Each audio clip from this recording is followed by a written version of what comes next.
Students, आप बहुत ही अच्छे होंगे, यही हम आशा करते हैं। और इसी के साथ ही हम शुरू करते हैं MHI 10 का अर्बनाइजेशन इन इंडिया, जो कि हमारे MA हिस्ट्री इग्नू के MA हिस्ट्री का एक कोर्स है। और यहाँ हम अभी ब्लॉक 1 से पढ़ेंगे, ठीक है। तो आगे बढ़ते हैं। ब्लॉक 1 में हम जानते हैं कि ये कोर्स ब्लॉक 1 का नाम है इंट्रोडक्शन टू अर्बन हिस्ट्री। और फर्स्ट यूनिट से बहुत सारे इंपॉर्टेंट सवाल आते रहते हैं हमेशा एग्जाम में। यहाँ पर व्हाट इज अर्बन सेंटर और सरप्लस, इसके बारे में हमेशा सवाल पूछे जाते हैं। हम इसी के ऊपर ही जानकारी लेंगे। आप सबको बहुत बहुत स्वागत है फिर और एक बार। अर्बन सेंटर क्या है, इसके बारे में, व्हाट इज अर्बन सेंटर, इसके बारे में हमें जानकारी लेना है। तो मोहनजोदड़ो और न्यूयॉर्क, जो कि अलग अलग जगह पर है, अलग अलग जगह पर होने के साथ साथ अलग समय में भी इसका उत्पत्ति हुआ होगा। और इसके साथ ही इन दोनों को कहते हैं अर्बन सेंटर। ऐसा क्यों हुआ, तो यहाँ पर क्या क्या फीचर्स हैं, इसके बारे में अगर हम जानकारी लेंगे तो बहुत ही अच्छी तरह से समझ पाएंगे। 3 सवाल के ऊपर, ज़्यादा से ज़्यादा 3 सवाल के ऊपर हम अगर कंसंट्रेट करें तो अर्बन सेंटर के बारे में सभी जानकारी हमें प्राप्त हो सकती है।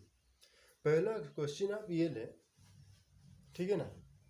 पहला सवाल आप ये लें कि what is the place where urban centre situated. एक दूसरा सवाल आप लेना कि कहाँ पर ये होता है, तो ये एक हो गया। और यहाँ के लोग क्या करते हैं, what was the occupation of urban centre. अभी भी है कि नहीं, अभी भी शहरों में लोग वैसे ही काम करते हैं जैसे साधारणतः दिखाई देता है कि अर्बन सेंटर में जो लोग काम करते हैं। और दूसरा सवाल है कि यहाँ पर लोग पावर में कैसे आए। इन 3 सवाल के साथ आपका सभी प्रश्न का उत्तर आपको मिल सकता है। पहला सवाल है लोग कहाँ रहते हैं, क्या करते हैं। दूसरा सवाल, और तीसरा सवाल क्या है कि लोग पावर में कैसे आए। तो लोग यहाँ पर क्या करते हैं, आप सबको जरूर जानकारी होगा इस बात की कि लोग यहाँ पर डायरेक्टली एग्रीकल्चर एक्टिविटी तो करते ही नहीं, ठीक है ना। लोग एग्रीकल्चरल एक्टिविटी नहीं करते। यहाँ पर लोग यहाँ पर एग्रीकल्चर एक्टिविटी से डायरेक्ट जुड़े नहीं होते। यहाँ के लोग का क्या काम करते हैं, अर्बन सेंटर के लोग कमर्शियल एक्टिविटीज़ करते हैं, रिलीजियस फील्ड से जुड़े होते हैं, आर्टिस्ट होते हैं, एजुकेशनल इंस्टीट्यूशन से जुड़े होते हैं, मिलिट्री, पॉलिटिकल और एडमिनिस्ट्रेटिव के लोग होते हैं। तो आपको ये मानना चाहिए कि ये जो अर्बन सेंटर है ये होता है ऐसी एक जगह जो कि एक जोग्राफिकल अगर एरिया देखा जाए बहुत छोटा सा होता है, बहुत सारे लोग रहते हैं और इनका आपस में संबंध सभी के साथ नहीं होता, अपने फील्ड के जो लोग हैं उनके साथ संबंध होता है। और ये लोग काम डायरेक्टली एग्रीकल्चर फील्ड से रिलेटेड, प्रोडक्शन रिलेटेड काम नहीं करते। ये सब अपने अपने स्किल से रिलेटेड जो काम होता है वही करते हैं। जैसे टीचर्स अपने फील्ड, जैसे हो सकता है कॉलेज, स्कूल आदि, ये इनसे जुड़े रहते हैं। टीचर के साथ, स्टूडेंट के साथ, ये सब उनका रिलेशन होता है। एक पर्टिकुलर फील्ड के साथ लोग एक साथ रहते हैं, उनका एक्सपीरियंस शेयर करते रहते हैं, स्किल उनका आपस में शेयर करते हैं, बढ़ता है, ये सब होता है, एक्सपीरियंस होता है अपने फील्ड का। तो जैसे पॉलिटिकल और एडमिनिस्ट्रेटिव फील्ड के लोग एक साथ होते हैं, आर्टिस्ट एक साथ होते हैं, रिलीजियस जितने सारे फील्ड के लोग एक साथ होते हैं। तो ये हम समझ रहे हैं कि एक साथ एक काम वाले लोग एक साथ रहते हैं। यहाँ सब मिलजुल कर ऐसे, जैसे गांव में होता है कि सभी प्रकार के लोग रहते हैं, यहाँ पर भी सभी प्रकार के लोग रहते हैं, लेकिन एक पर्टिकुलर फील्ड के लोग एक साथ रहते हैं। आप एक छोटी सी कहानी चला सकते हैं, कौन किसका दोस्त बनना चाहेगा। टीचर का दोस्त और बड़ा व्यक्ति का दोस्त। जैसे कहते हैं ना, शादी जब करे तो फिर ऐसे लोग से करो जो अपने साथ समास्कंद हो, समानता हो उसमें, तो फिर रिश्ता टिकता है, ऐसे मानते हैं। तो फिर यहाँ पर भी लोग टीचर एक साथ, पॉलिटिकल डिफरेंट IAS जैसे IAS ऑफिसर्स और पॉलिटिकल पार्टीज के लोग और पॉलिटिशियंस एक साथ, आर्टिस्ट सब एक साथ, तो इनका एक एक संघ बनता है, गिल्ड जैसे बोला जाता है। तो एक एक संघ होता है और इन संघ सभी को कंट्रोल करने के लिए सरकार काम में आता है।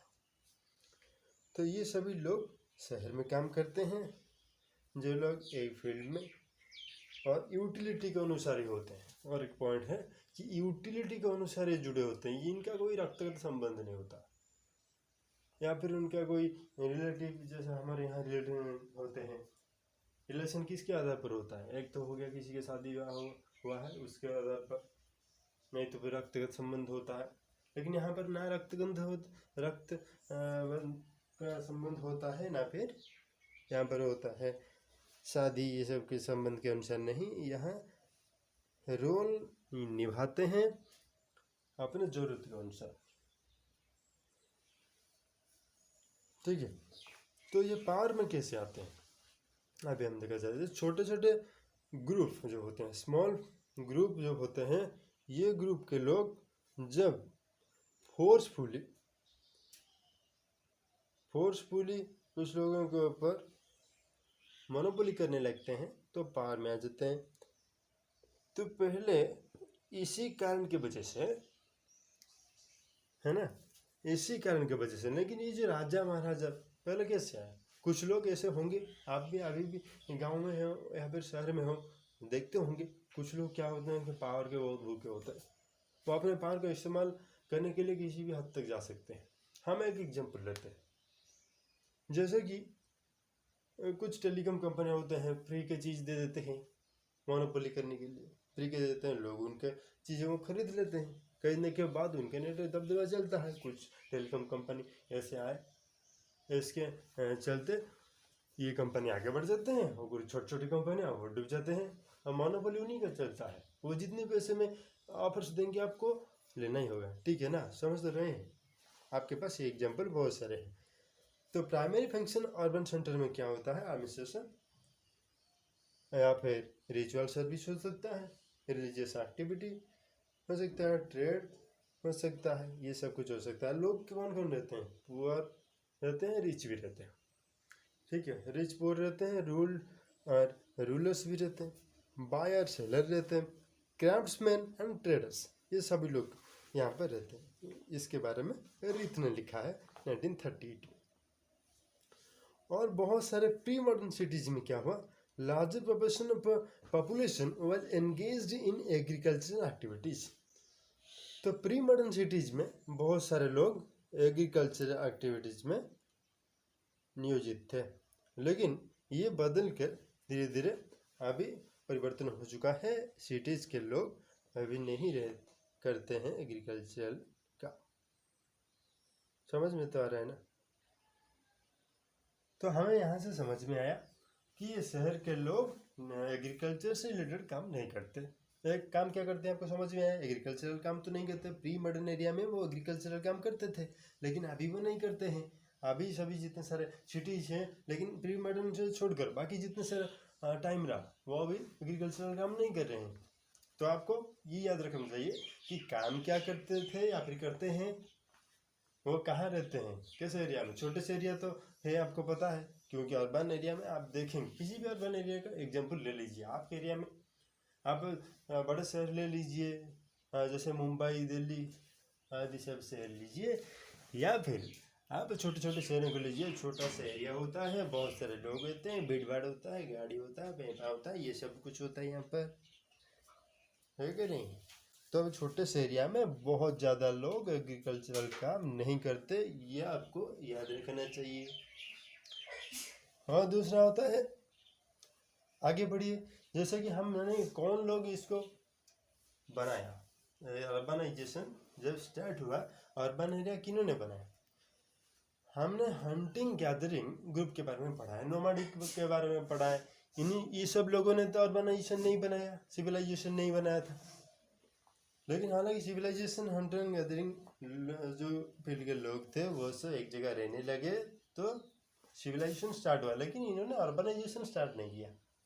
और उसके बाद जो एग्रीकल्चरल कम्युनिटीज थे वो सभी लोगों ने भी, उनका अगर हिस्ट्री देखा जाए 10,000 साल में से 5,000 साल तक उन्होंने भी नहीं बनाया था। तो फिर उन्हीं एग्रीकल्चरल कम्युनिटीज के पिछले 5,000 साल में तो अर्बनाइजेशन नहीं बना, फिर आगे की जो 5,000 साल है उसी एरिया में उसी समय उन्होंने बनाया है। तो फिर वहाँ सबसे सोशल और टेक्निकल चेंजेस हुए, इन सब के आधार पर यहाँ पर अर्बनाइजेशन स्टार्ट हो गया।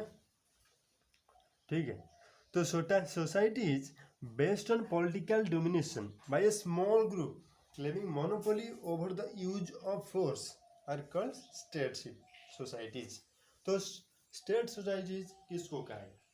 जो एक छोटा सा ग्रुप है वो एक एरिया पर मोनोपोली करके पावर में जाता है। अभी जो मैं कुछ समय पहले बोल रहा था आपको, तो इनको बोला गया स्टेट सोसाइटी। तो अर्बन सेंटर कहाँ पर इमर्ज हुआ देखिए और एक बार फिर, emerge in agriculture societies that are social stratified and political organised. तो सोशल स्ट्रेटिफाइड था और पॉलिटिकल ऑर्गेनाइज जो सब एक एग्रीकल्चर सोसाइटीज जो सब थे उन्हीं ने बनाया ये अर्बनाइजेशन व अर्बन एरिया।